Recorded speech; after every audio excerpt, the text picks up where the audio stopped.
Welcome to the Tech Egg. Don't get scrambled. Enjoy the video. You start by locking in the last known location and assembling tools that matter. This is why speed and accuracy matter.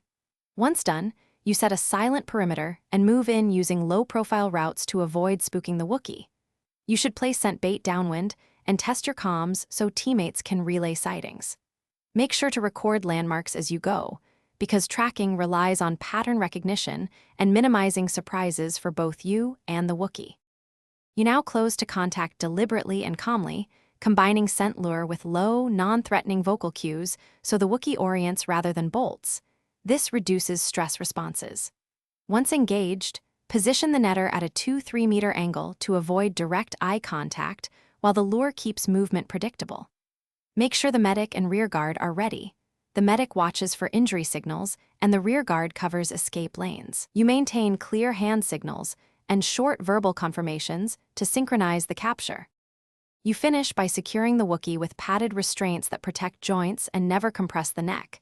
This prevents injury and reduces panic. Once secured, move into a low-light, ventilated transport crate and include a familiar scent item to soothe them. This speeds recovery. During transit, monitor breathing and stress signs constantly. If things go wrong, like sudden agitation, stop, remove nearby triggers, back off to a safe distance, and allow cooling time before.